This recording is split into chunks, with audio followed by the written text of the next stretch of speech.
सभी ने महाशिवरात्रि मनाई। शिव बाबा पर बेर, अकदतूरा इत्यादि सारी चीजें चढ़ा करके और व्रत रह करके आज शिवरात्रि सभी ने मनाई। लेकिन हम जब से बाबा के बच्चे बने, जब से हमने इस ज्ञान को जाना, तब से हमने ये समझा, अर्थ समझा कि हमें शिवरात्रि कैसे मनानी है। तो सभी समझे ना शिवरात्रि कैसे मनानी है। पहले हम व्रत रहते थे, अभी हमको क्या करना है? आज के दिन हमको क्या करना है? बाबा के ऊपर, भोलेनाथ के ऊपर अपनी बुराइयां समर्पित करनी है। क्योंकि भोलेनाथ को आज की मुरली में भी बाबा ने कहा, आज मुरली सुनी सभी ने? मुरली सुनी? आज की मुरली में भी बाबा ने कहा है कि मुझे खुशबूदार बच्चे अच्छे लगते हैं। जो बच्चे मेरी सेवा में लगे रहते हैं, जिन फूलों में खुशबू आती है, वो बच्चे मुझे प्यारे लगते हैं। तो कौन से फूलों में खुशबू आती है? जिन फूलों में गुण होते हैं, अच्छे संस्कार होते हैं, अच्छी आदतें होती हैं, भगवान की श्रीमत का पालन करते हैं, उन फूलों से बाबा को खुशबू आती है। और सबसे अच्छा फूल जो बताया खुशबूदार, वो कौन सा बताया? आपको पता है? सबसे ज्यादा अच्छा चंपा का बताया। आज बाबा ने चंपा के फूल का नाम लिया। तो बाबा कह रहे हैं बच्चे आपको कौन सा फूल बनना है? कौन सा फूल बनना है?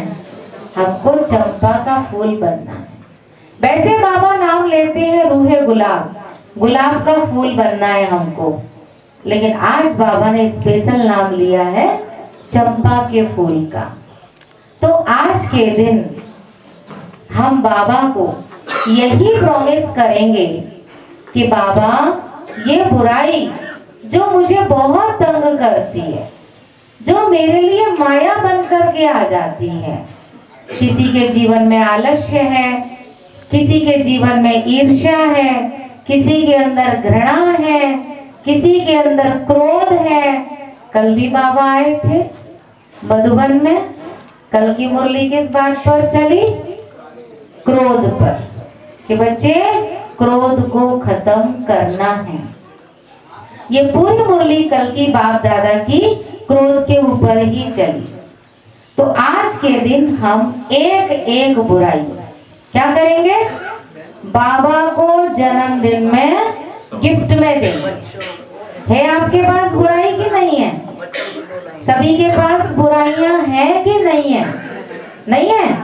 है कि नहीं है? एक आध है ना? तो सबके पास है। और अच्छाइयां हैं कि नहीं आप सबके पास? बताइए। अच्छाइयां भी हैं और बुराइयां भी हैं। अच्छाइयां थोड़ी हैं और बुराइयां ज्यादा हैं, लेकिन बाबा ने हमको किसी न किसी एक अच्छाई के कारण ही अपना बना लिया।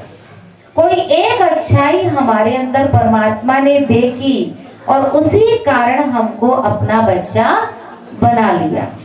अब बाबा हमसे क्या चाहते हैं? वो भोलेनाथ हमसे क्या चाहते हैं?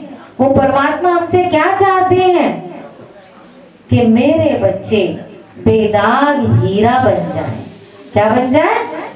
बेदाग हीरा। एक भी बुराई मेरे बच्चों में न रहे, ऐसा बाबा हमको देखना चाहते हैं। कभी कभी हम तंग हो जाते हैं ना अपनी बुराई से। होते हैं कभी तंग? कोई होता है तो हाथ उठाना जरा। कभी कभी तंग हो जाते हैं ना, संकल्प ले लेते हैं अब नहीं करूंगी क्रोध। संकल्प ले लेते हैं, पक्का दृढ़ संकल्प ले लेते हैं। भाई हो, बहन हो, बच्चा हो, कोई भी हो, अब नहीं करूंगी ये, अब नहीं करूंगा ये वाली जो गंदी आदत है, अब नहीं लाऊंगा। लेकिन फिर व्यर्थ के विचार मन में आते हैं, फिर संग का रंग लग जाता है और फिर से वो बुराई मेरे अंदर आ जाती है। लेकिन सोचते हैं कि नहीं, अब नहीं, अब नहीं। लेकिन माया, 5 भूत वो इतने जबरदस्त हैं कि वो हम पर हावी हो जाते हैं।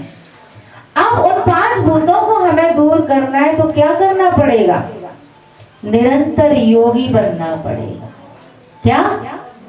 निरंतर योगी, हर समय परमात्मा की याद, चलते फिरते, उठते बैठते, खाते पीते, सोते जागते, हर समय जब हम परमात्मा की याद में रहेंगे तभी कोई भूत हमारे अंदर नहीं आएगा।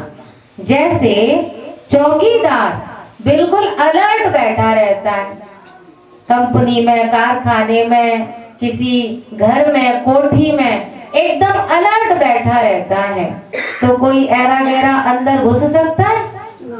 अलर्ट बैठा होगा तो कोई ऐरा गैरा नहीं जा सकता अंदर। और चौकीदार को जरा सी सुस्ती आई तो कोई भी आंख बजाते ही अंदर चला जाएगा, घुस सकता है अंदर आंख बजते ही। उसकी आंख बंद हुई, उसको सुस्ती आई या उसका ध्यान इधर उधर गया तो अंदर कोई भी चला जाएगा। ठीक इसी प्रकार से हम भी अगर अटेंशन रूपी पहरेदार परमात्मा की याद में हर समय रहेंगे तो क्या होगा?